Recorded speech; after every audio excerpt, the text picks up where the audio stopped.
हमारे इस चैनल मैथिली गंगा को लाल बटन दबाकर सब्सक्राइब करें व घंटी के निशान का बटन दबाएं ताकि सभी नए वीडियो आप तक तुरंत पहुंचे बिल्कुल मुफ्त।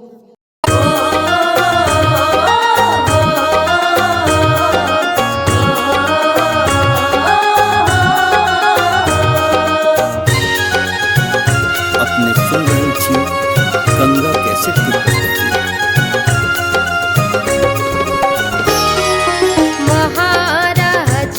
दशरथ जी के अंगना बाजत आज बधैया है।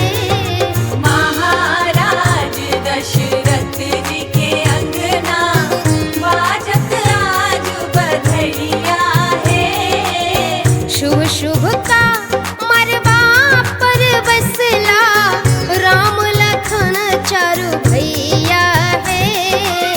शुभ शुभ का मरवा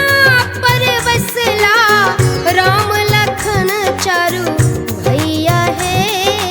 महाराज दशरथ जी के अंगना बाजत आज बधैया है।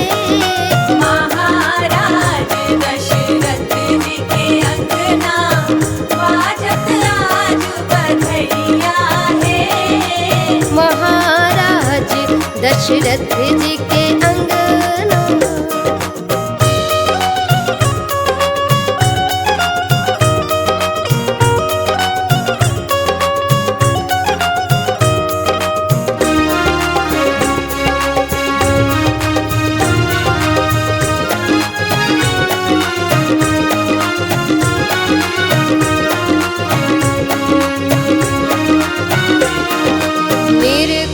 शिव ब्रह्मादिया अवधपति कौशल्यादिक मैया है।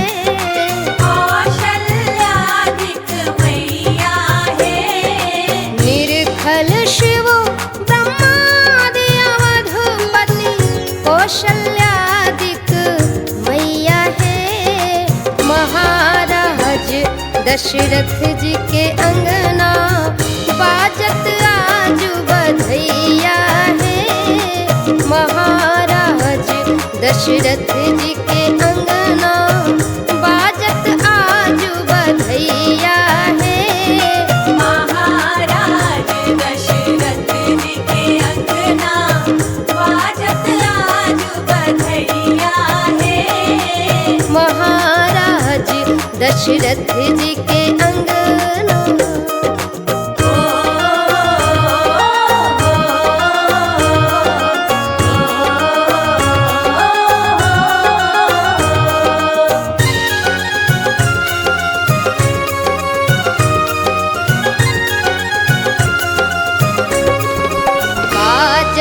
मृदुल मृदंग बांसुरी और बाजत सहनैया है।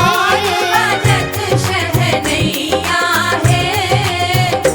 हाँ बाजत मृदुल मृदंग बांसुरी और बाजत सहनैया है।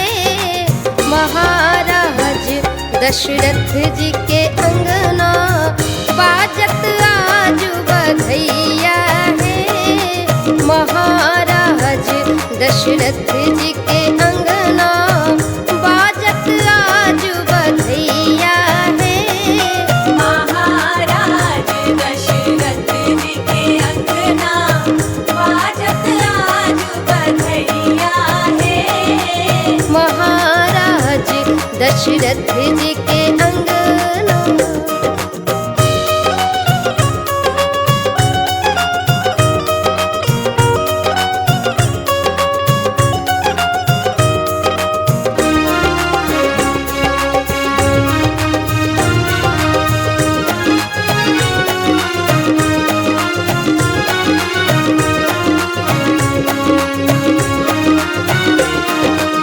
स्नेहलता उपनयन राम के गावत लेत बधैया है।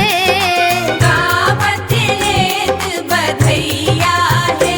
हाँ स्नेहलता उपनयन राम के गावत लेत बधैया बधैया है।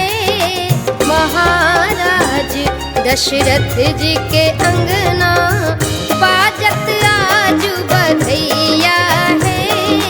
महाराज दशरथ जी के अंगना बाजत आजू बधैया है। महाराज दशरथ जी के अंगना बाजत आजू बधैया है। महाराज दशरथ जी के अंगना। हमारे इस चैनल मैथिली गंगा को लाल बटन दबाकर सब्सक्राइब करें व घंटी के निशान का बटन दबाएं ताकि सभी नए वीडियो आप तक तुरंत पहुंचे बिल्कुल मुफ्त।